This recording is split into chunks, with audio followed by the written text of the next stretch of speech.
Hello दोस्तों, कौशल education tutorial में आप सभी का स्वागत है। आज मैं प्रकाश के अपवर्तन के बारे में आप लोग को बताने जा रहा हूँ। पिछले क्लास में मैंने आप लोग को प्रकाश के परावर्तन के बारे में समझाया, जो कि आप लोग को समझ में अच्छी तरह से आया होगा। तो देखिए, आज मैं प्रकाश के अपवर्तन के बारे में आप लोगों को बताने जा रहा हूँ। तो देखिए, प्रकाश का अपवर्तन, ऊपर हेडिंग लगा हुआ है प्रकाश का अपवर्तन।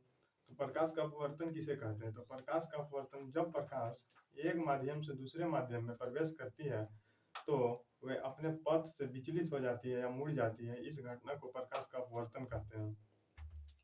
तो प्रकाश का अपवर्तन सामान्यतः हम लोगों को, जैसे कि बाल्टी में रखे सिक्के को देखिएगा तो आप लोग मतलब कि उभरा हुआ प्रतीत होगा।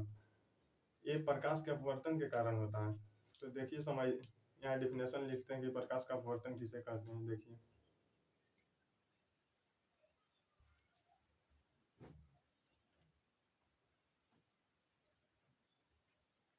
जब प्रकाश एक माध्यम से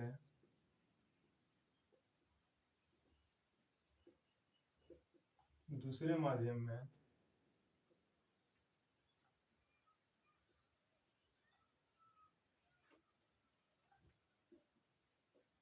प्रवेश करती है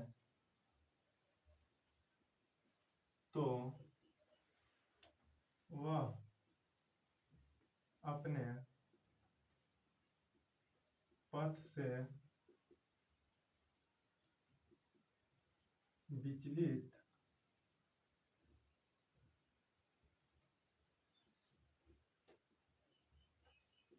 जाती है। इस घटना को प्रकाश का अपवर्तन कहते हैं। तो देखिए, इसका डिफिनेशन बोर्ड पर मैंने लिख दिया है। तो प्रकाश का अपवर्तन किसे कहते हैं? तो जब प्रकाश एक माध्यम से दूसरे माध्यम में प्रवेश करती है तो अपने मूल पथ से विचलित हो जाती है। इस घटना को प्रकाश का अपवर्तन कहते हैं।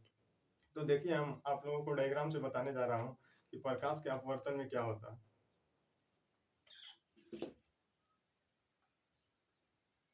ये कोई अपवर्तक सतह होता है, पारदर्शी होता है। इधर से लाइट आती है और यहाँ पे लाइट आपतित होती है और अपवर्तित होकर अपने पथ से थोड़ा सा विचलित हो जाती है। इसी घटना को हम प्रकाश का अपवर्तन कहते हैं। और इसके ऊपर एक नॉर्मल डाल देंगे। देखिए, जिसको अभिलंब बोलते हैं। यह अभिलंब की ओर मुड़ गई है। अगर प्रकाश सीधी जाती तो देखिए यहाँ जाती, जो कि अपने पथ से विचलित हो गई है। इसे कहते हैं आपतित किरण। इसे बोलते हैं आपतित किरण। इसे बोलते हैं अपवर्तित किरण। अपवर्तित किरण। ये जो बीच में डाला गया है, इसको अभिलंब बोलते हैं। इसे अभिलंब बोलते हैं। यहाँ जो एंगल बन रहा है उसे आपतन कोण कहते हैं। ऐसे कहते हैं अपवर्तन कोण कहते हैं। ये वाला जो यहाँ एंगल बन रहा है इसे अपवर्तन कोण कहते हैं। इसे आर से डिनोट करते हैं। तो देखिए, आप लोग को डायग्राम समझ में आ गया होगा प्रकाश के अपवर्तन के बारे में। तो देखिए, प्रकाश के अपवर्तन के दो नियम होते हैं। तो आइए अब हम लोग नियम के बारे में बताते हैं कि प्रकाश के अपवर्तन के कौन कौन से नियम होते हैं।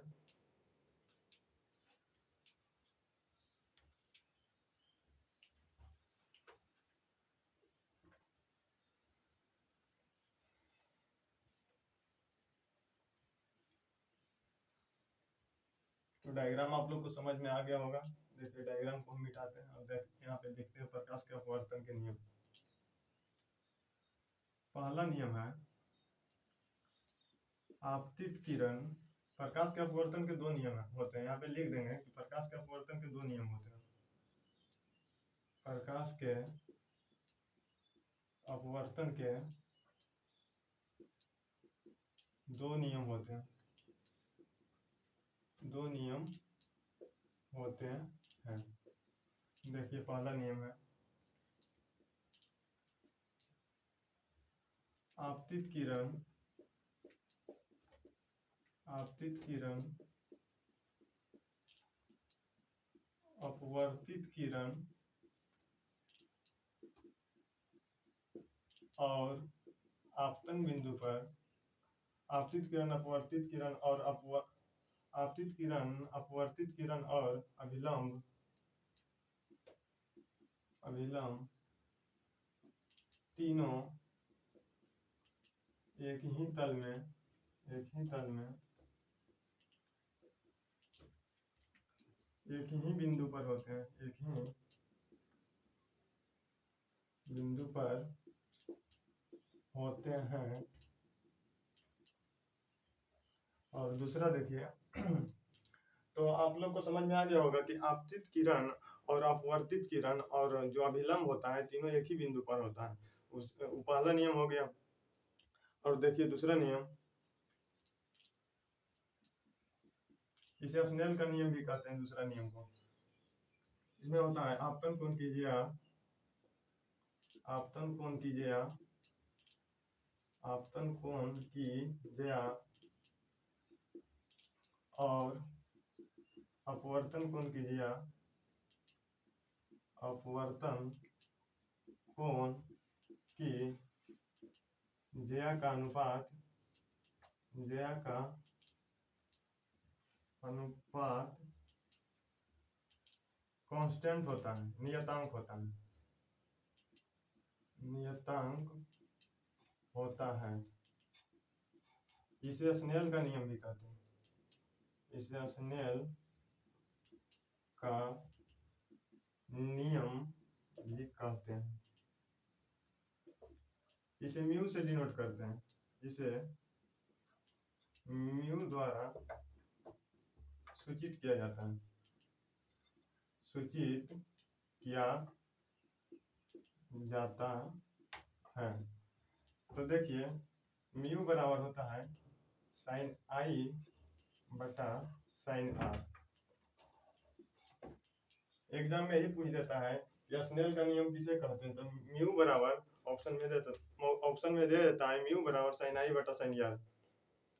तो देखिए आप लोग को समझ में आ गया होगा कि प्रकाश का अपवर्तन किसे कहते हैं और उसका दो नियम होते हैं। पहला नियम आपतित किरण अपवर्तित किरण और अभिलंब तीनों एक ही बिंदु पे होते हैं। और दूसरा नियम हो गया है, दूसरा नियम हो गया है आपतन कोण की ज्या और अपवर्तन कोण की ज्या का अनुपात नियतांक होता है, कांस्टेंट होता है। और देखिए इसका कुछ एग्जांपल हम आप लोगों को बताते हैं कि मतलब हमारे जीवन में, हमारे दैनिक लाइफ में जो होता है ना कि प्रकाश के अपवर्तन का उपयोग क्या है। तो देखिए प्रकाश के अपवर्तन का उपयोग हम आप लोग को बताते हैं। अब पहला देखिए, इसको मिटाते हैं। हो सकता है तो स्क्रीनशॉट ले लेना, नहीं तो लिखना है तो लिख लीजिए आप लोग, और मिटाते हैं इसको।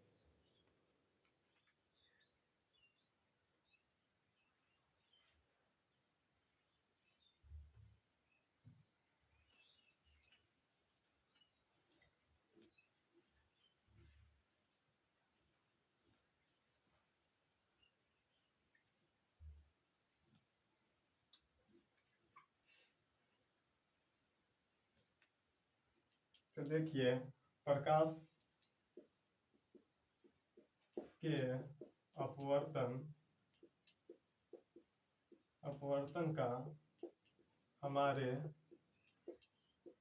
दैनिक जीवन में उपयोग,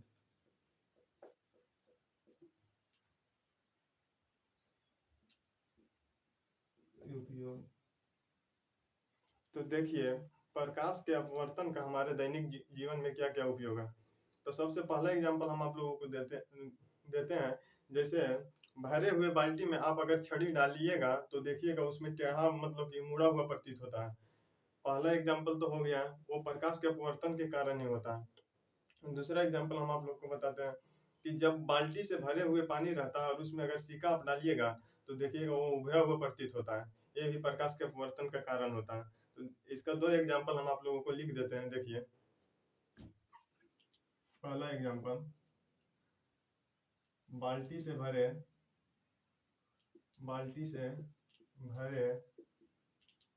पानी से भरे हुए बाल्टी से भरे नहीं होगा,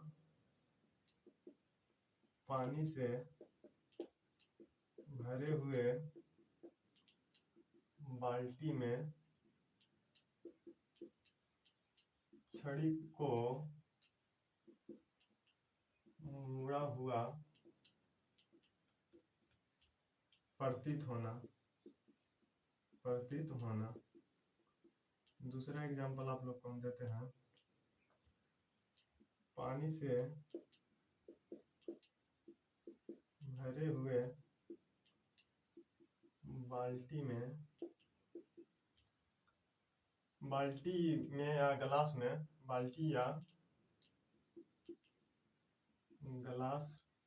में सिक्का को उभरा हुआ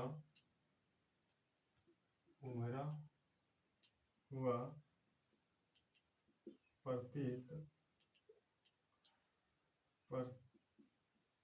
होना।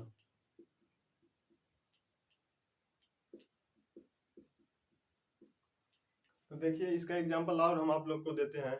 जैसे कि अगर तालाब में आप लोग मछली पकड़ने गए होंगे तो देखे होंगे, अगर मछली मतलब कि यहाँ पे है और अगर वहां पे आप हाथ डाल रहे हैं तो उसके आगे मछली रहता है।